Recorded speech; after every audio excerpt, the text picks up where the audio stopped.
یہ دیکھو یہ کتاب ہے تذکرۃ الحفاظ، تذکرۃ الحفاظ ذہبی صاحب کی جزء ثالث ہے. یہاں پہ ایک بہت بڑے حافظ صاحب کی بات ہو رہی ہے. ابن السقا، اس کا نام ہے ابن السقا، الامام الحافظ الامام محدث واسط.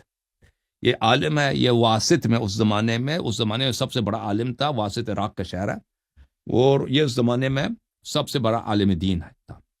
یہ عبارت میں نے پڑھی ہے کہ اس نے ایک دفعہ اتفاق ہوا کہ اس نے اپنے مجلس درس میں اپنے شاگردوں کو حدیث طیر سنا دیا. حدیث طیر جو ترمذی میں بھی موجود ہے کہ رسول صلی اللہ علیہ وسلم کے سامنے وہ روسٹڈ پرندہ لایا گیا، برڈ لایا گیا، تو انہوں نے کہا اللہم ایتینی بأحب خلقک الیک یاکل معی ھذا الطیر، کہ میرے پاس تیرے جو سب سے بہترین بندہ ہے، پیارا بندہ ہے، سب سے عزیز ہے تیرے نزدیک، اس کو لا دے کہ میرے ساتھ یہ پرندہ کھا لے. تو علی علیہ السلام تشریف لائے، انہوں نے یہ پرندہ ان کے ساتھ نوش فرمایا. تو انہوں نے یہ حدیث سنایا. ان کے اپنے شاگردوں نے کیا مار مار کے اس کو مسجد سے نکالا اور بولا کہ مسجد نجس ہو گیا اس حدیث کی وجہ سے، اور مسجد کو دھویا.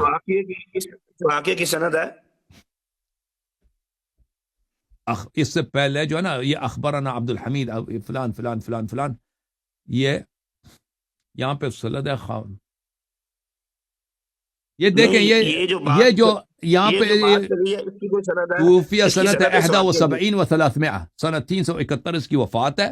ٹھیک ہے نا. علماء کے واقعات جب بیان کیے جاتے ہیں تو اکثر اس کے لیے اسانید حدیث کی طرح سند نہیں ہوتی. دیکھیں کسی کو ناسبی کہنا، معاذ اللہ کسی کو ناسبی کہنا، مولا علی کا دشمن کہنا، اس کے لیے کوئی سند تو چاہیے نا. اچھا وہ نسائی کے وفات کیسے پیش آیا؟ وہ اس کی بھی سند نہیں ہے.